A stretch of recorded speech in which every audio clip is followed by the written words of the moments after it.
जिस जगह पर हाथ डाल दिए भ्रष्टाचार और करप्शन, जिसको हम अंग्रेजी में कहते हैं, उसकी दुर्गंध आती है, दुर्गंध। और इसका ताजा उदाहरण है कि लगातार छापे पड़ने के बाद राज्य की सरकार के चेहरे जो बेनकाब हुए। मुख्यमंत्री ने स्वयं लीज लेने का काम किया, उनके भाई ने लीज लेने का काम किया, उनके सलाहकार ने लेने का काम किया, उनके विधायक प्रतिनिधि लेने का काम किया। अब तो हद हो गई कि मुझे जो जानकारी मिली है, पलामू के डीसी उपायुक्त महोदय मानवर शशि रंजन के अपने करीबी ने पलामू में खान लेने का काम किया, खान लेने का काम किया। उस अशोक कुमार से भी पूछताछ करे, क्योंकि उनका सीधा संबंध मैडम से, जो आजकल जेल में, अशोक कुमार से भी पूछे। और कई ऐसे डीएमओ अभी और बचे हुए हैं जो संदिग्ध हैं, पैसा लेकर के आते थे और कहाँ पहुंचाते थे, ये बातें भी खुली। लेकिन लगातार 2-2.5 सालों से तंत्र पर भ्रष्टाचार हावी था और लोकतंत्र खतरे में था। जनता की उम्मीदों पर पानी फेरने वाली सरकार, भ्रष्टाचार के हर दिन नए इतिहास रचने वाली सरकार। और तो और आज मैं आपके सामने मुखातिब हुआ हूं, बड़े मियाँ तो बड़े मियाँ, छोटे मियाँ भी सुभान अल्लाह। हम लोग कहते, बचपन में कई कहावत चलती, हर साख पर रात को नहीं देखने वाला पंछी बैठा है, अंजामे गुलिस्ता क्या होगा।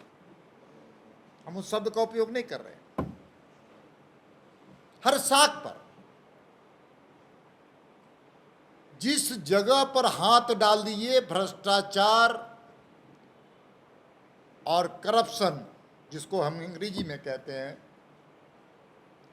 उसकी दुर्गंध आती है, दुर्गंध।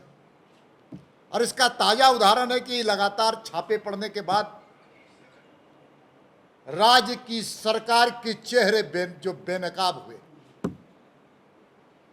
जब हम आरोप लगाते थे आपके माध्यम से, सड़कों में संघर्ष करने के माध्यम से, सदन में अपनी बात को रखने के बाद, तो लोग प्रमाण मांगते थे, प्रमाण। कहते थे कि प्रमाण दो, प्रमाण। भारतीय जनता पार्टी के नेता, प्रमाण दो। प्रमाण आज आम जनता के बीच है। किस प्रकार से पैसों का उजागर हुआ, किस प्रकार से वसीयत और किस प्रकार से पैसों का अंबार ही नहीं, बल्कि हम सकते हैं कि संपत्तियों का भी अंबार पकड़ाया है, जो पूरे देश में झारखंडियों को शर्मसार करने वाली बात है। आज मैं बॉम्बे, दिल्ली, कलकत्ता, मद्रास में या देश के किसी हिस्से में कोई जाता है और कहता है कि आप कहाँ से आए हैं, कोई कहता है कि मैं झारखंड से आया हूं, तो वही झारखंड, जिस झारखंड में एक नौकरशाह के यहाँ 17.5 करोड़ रुपए पकड़े गए, और उस वही झारखंड जहां पर 150-200 करोड़ रुपए की संपत्ति का उजागर हुआ है। तो झारखंड के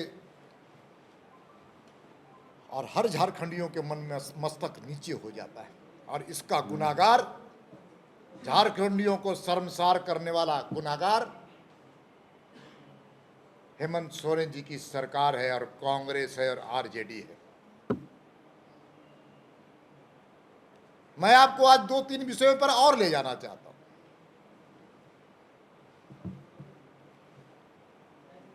मुख्यमंत्री ने स्वयं लीज लेने का काम किया, उनके भाई ने लीज लेने का काम किया, उनके सलाहकार ने लेने का काम किया, उनके विधायक प्रतिनिधि लेने का काम किया। अब तो हद हो गई कि मुझे जो जानकारी मिली है, पलामू के डीसी उपायुक्त महोदय मानवर शशि रंजन के अपने करीबी ने पलामू में खान लेने का काम किया, खान लेने का काम किया। मिसेस जय विंध्यावासिनी स्टोन, मेरे पास सारे कागजात हैं, डॉक्यूमेंट्स हैं, और विंध्यावासिनी स्टोन में से जय मां विंध्यावासिनी स्टोन के 2 डायरेक्टर हैं, रणधीर पाठक और दूसरा है अंजना चौरसिया। कौन है अंजना चौरसिया? और उनका पता भी बक्सर है, बक्सर, बक्सर बिहार का बक्सर। और वो पलामू जिले के मौजा शाहपुर थाना नौडीहा बाजार, थाना संख्या 380, खाता संख्या 72, प्लॉट संख्या 295, 297 और 299, 300, 302, 304 और 306, कुल रकबा 4.17 एकड़ में पत्थर खनन, क्रशर प्लांट, स्टोन चिप्स एवं डस्ट के लिए लीज आवंटित की गई। और दूसरा भी है, उनको भी मिसेस प्राइम स्टोन, इन दोनों के लीज में उपायुक्त की भूमिका संदिग्ध है, संदिग्ध।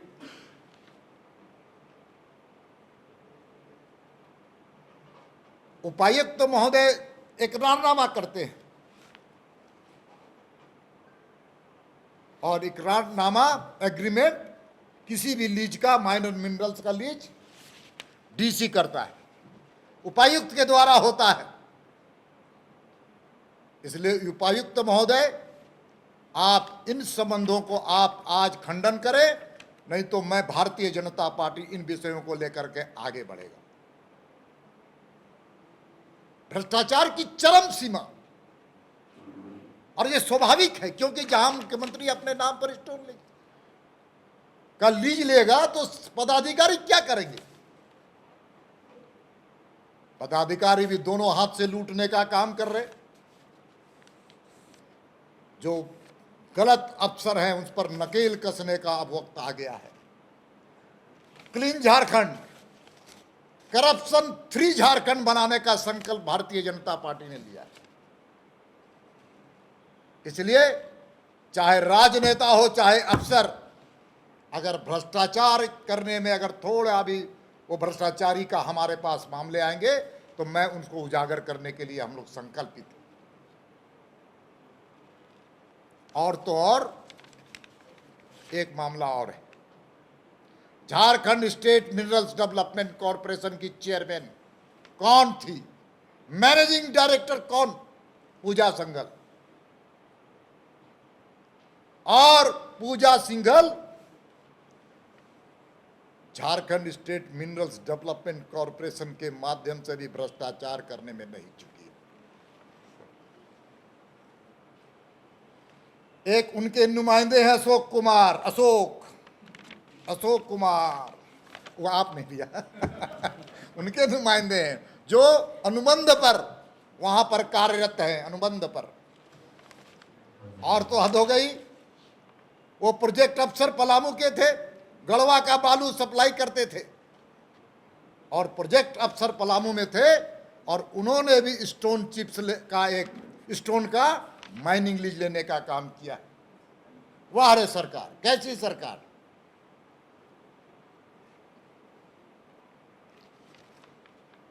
चिनिया प्रखंड में 8.47 एकड़ खान का जमीन आवंटित किए चिनिया में। एक सरकारी पदाधिकारी अपनी पत्नी के नाम पर, और वो भी Jharkhand state minerals development corporation में कार्यरत, वो भी डाल्टनगंज का प्रोजेक्ट अफसर, और वो बालू का मैं सीधा आरोप लगाता हूं कि बालू में तेल निकालने वाला पदाधिकारी था।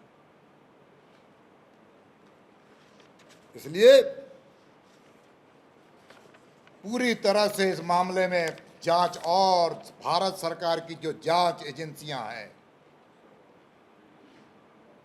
उस अशोक कुमार से भी पूछताछ करे, क्योंकि उनका सीधा संबंध मैडम से जो आजकल जेल में, अशोक कुमार से भी पूछे, और कई ऐसे डीएमओ अभी और बचे हुए हैं जो संदिग्ध हैं, पैसा लेकर के आते थे और कहां पहुंचाते थे, ये बातें भी खुलनी चाहिए। दुर्भाग्य इस झारखंड का कि इस प्रकार की सरकार जो भ्रष्टाचार पर आधारित भ्रष्ट पदाधिकारियों का मनोबल बढ़ाने का काम करती है, और इन्हीं भ्रष्ट पदाधिकारियों के द्वारा उनके संरक्षण में नागरिक सुविधाओं का अभाव हो रहा है। नागरिकों के साथ जिस प्रकार का हम कह सकते हैं बिजली हो, और अब तो हद हो गई, इन्हीं पदाधिकारी जो सीधा भारत सरकार की योजनाओं को जमीन पर नहीं उतारने का काम करते हैं। एक ड्रीम प्रोजेक्ट है भारत सरकार का, और वो है स्मार्ट सिटी। स्मार्ट सिटी में भी भ्रष्टाचार की बदबू है, और झारखंड की सरकार जहां पर नगर विकास विभाग में कई भ्रष्टाचार के मामले भी सामने आ रहे हैं, और नगर विकास के सचिव के माध्यम से जनता पर और कहर ढाने का काम राज्य की सरकार ने किया, और होल्डिंग टैक्स 10 से लेकर के 20% बढ़ाने का काम किया। एक तरफ सारे पदाधिकारी झारखंड की जनता के पसीने की कमाई को लूटने में लगे हुए हैं, तो आम गरीब जो होल्डिंग टैक्स देता है उस पर कहर ढाने का काम कर रही है सरकार। इसलिए भारतीय जनता पार्टी ने तय किया है कि हम सारे मुद्दों को लेकर के सड़क में और जन आंदोलन बनाने का काम करेंगे, जनता को सहभागी बनाएंगे, और जनता के बीच में जनसंपर्क अभियान के माध्यम से हम सारे विषयों को, भ्रष्टाचार से लेकर के विकास से लेकर के जिस प्रकार से होल्डिंग टैक्स का बढ़ा है, और जिस प्रकार से नागरिक सुविधाओं से झारखंड को वंचित किया जा रहा है, उन सारे विषयों को लेकर के हम सड़क पर उतरेंगे। आज मेरी ओर से इतनी ही बातें थी। आपसे अगर कोई मन में प्रश्न है तो पूछ सकते हैं।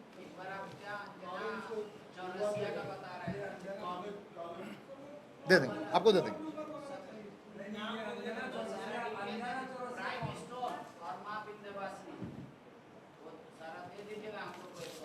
हाँ, दे देंगे।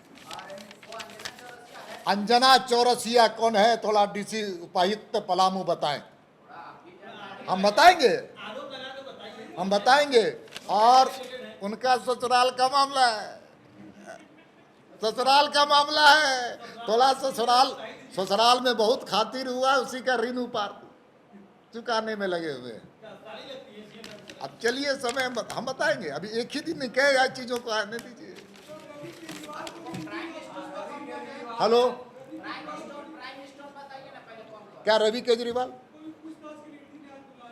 अरे भाई, ईडी एक जांच एजेंसी है जो आर्थिक अपराधियों पर नकेल कसने का वो एक संस्था है। अब जो आर्थिक अपराधी है उसको बुला करके पूछताछ कर सकती है, गवाहों को भी पूछ सकती है, और अपराधियों को कड़ी सजा दिलाने का वो प्रयास करती है। रवि केजरीवाल वही है जो इनके साथ आपके विधायकों के संबंध बताया जाता है। पता नहीं, आपको जानकारी है तो आप, हमको नहीं जानकारी है। अब जेएमएम तो कुछ भी आरोप लगा सकती है। अभी झारखंड मुक्ति मोर्चा के पास कोई काम नहीं आरोप के अलावा।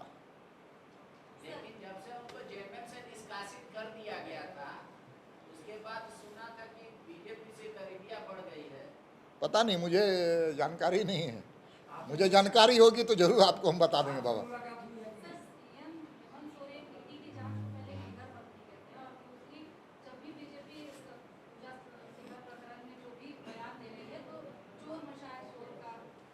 देखिए, जनता की अदालत सबसे बड़ी अदालत है, और जनता की अदालत में कौन भ्रष्ट है और कौन न्याय की लड़ाई लड़ रहा है ये स्पष्ट है। इसलिए उनको कहने दीजिए, लेकिन चोर मचाए शोर तो उसी दिन पता चल गया जिस दिन रुपए पकड़े जा रहे थे और मुख्यमंत्री जी उनके पक्ष में भाषण देते चले जा रहे थे। दीपक जी, आपके परम मित्र पूर्व उन्होंने अल्टीमेटम दिया है कि 21 तारीख तक अगर मुख्यमंत्री कोई एक्शन नहीं लेते हैं तो वो फिर मैनहाट मामले को लेकर न्यायालय जाएंगे। हमारे तो मित्र आप भी हैं। सरयू जी के बारे में, सरयू राय जी भारतीय जनता पार्टी के वरिष्ठ नेता रहे हैं, अभी विधायक हैं।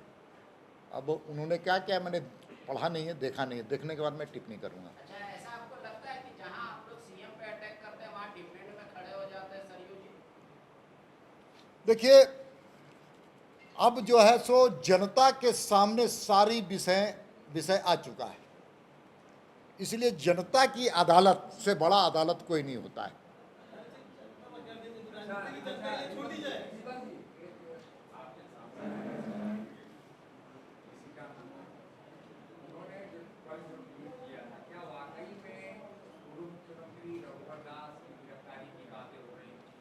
देखिए, बड़ा दुर्भाग्य है कि जब इस प्रकार की 2.5 साल की इनकी सरकार, 26 महीने की सरकार, रघुवर जी पर या भारतीय जनता पार्टी के कार्यकर्ताओं पर लगातार ये सरकार आरोप लगाती रही, लेकिन 26 महीने में कुछ नहीं किया ये सरकार ने। जब ये मामला पूजा सिंघल पर के छापे के बाद अचानक उनको कुंभकर्णी निद्रा खुल गई। पहले क्यों नहीं किए थे? पहले इन्वेस्टिगेशन करने किसने रोका था? इसलिए राजनीतिक विद्वेषता के आधार पर काम नहीं होना चाहिए। अगर उनके पास प्रमाण है तो लाए, कौन रोका है? 26 महीने में तो उन्होंने कोई प्रमाण लाया नहीं। आज इतना फास्ट क्यों हो गए, इतना तेज क्यों हो गए? इससे और प्रश्न चिन्ह खड़ा होता है। 26 महीने चुपचाप इन विषयों पर क्यों नहीं कार्रवाई किया उन्होंने? किसने रोका था? भारतीय जनता पार्टी ने रोका था। इसलिए ये सारी बातें पूरा आर्टिफिशियल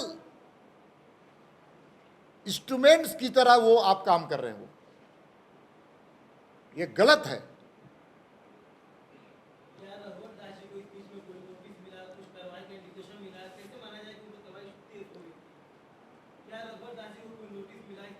नहीं, मैं कह रहा हूं उनकी सरकार 27 महीना लगभग हो चुकी है। 27 महीने में उन्होंने क्यों नहीं कार्रवाई किया? किसने रोका था? आज अचानक इनको नींद खुल गया, उनको कौन अफसर को बदल दिए, कौन अफसर को ले आए और फास्ट हो गया।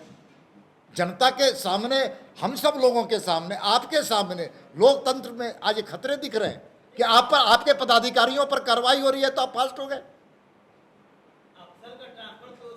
हाँ ठीक है, लेकिन जो अखबारों में आया वो अच्छा नहीं आया है। किन कारणों से ट्रांसफर किया गया, ये उनका, ये तो है ही। झारखंड में ट्रांसफर इंडस्ट्री भी से काफी पैसे कमाए गए, इसको कौन नहीं जानता है? दीपक जी, आप कहें कि हम लोगों के नेताओं का ये है जी जी जी भाई, देखिए, भारतीय जनता पार्टी का जो उम्मीदवार होगा वो सरयू राय जी नहीं, बल्कि झारखंड मुक्ति मोर्चा, कांग्रेस, आजसू और जो इंडिपेंडेंट है सबसे वोट मांगेगा। अंतरात्मा की आवाज भी चलेगी। बहुत बहुत धन्यवाद। दीपक जी, आपने कहा कि हम लोगों के नेताओं का फोन टैपिंग हो रहा है। निशिकांत दुबे कहे कि जानबूझ के पूर्व सीएम को जेल भेजने का था, योजना नहीं माने आईपीएस अधिकारी, इसलिए तबादला हो गया। तो क्या प्रदेश अध्यक्ष को ये अब डर लग रहा है कि आगे आने वाले दिनों में सरकार जानबूझ के बीजेपी नेताओं को, कार्यकर्ताओं को टारगेट करके ये मतलब? देखिए पांडे जी, जो प्रदेश अध्यक्ष भारतीय जनता पार्टी का बना हुआ कार्यकर्ता बना है, और मैं ईमानदारी से कहता हूं कि मैं अपने जीवन में 27 मुकदमे झेले, जगन्नाथ मिश्रा के कालखंड में, लालू यादव के कालखंड में, वर्तमान राज्य की सरकार में कालखंड में, और 7 राज्यों के जेल में हम रहे हैं। कोई आर्थिक अपराध और कोई क्रिमिनल लॉ के राजनीतिक कारणों से, इसलिए डरने वाले हम नहीं। हम तो जनता के पहरेदार और चौकीदार के रूप में, हम असम के जेल में भी रहे, पटना के जेल में भी रहे, रांची के जेल में भी रहे, जमशेदपुर के जेल में भी रहे। तो इस सरकार से डरेंगे क्या? इसलिए डरने वाला जो शब्द है उसको तो हम खारिज करते हैं। तो अपने आप को यूक्रेन, आपको रसिया बता रहे हैं। अब पांडे जी अब जो बोले, लेकिन सच यही है कि भारतीय जनता पार्टी और उसके कार्यकर्ता न डरने वाले। हम लोगों ने आपातकाल के खिलाफ लड़ाई लड़ी, यही कांग्रेस के लोग उन्होंने लोकतंत्र की हत्या की। TheFollowUp.in. Like, share, and subscribe. www.thefollowup.in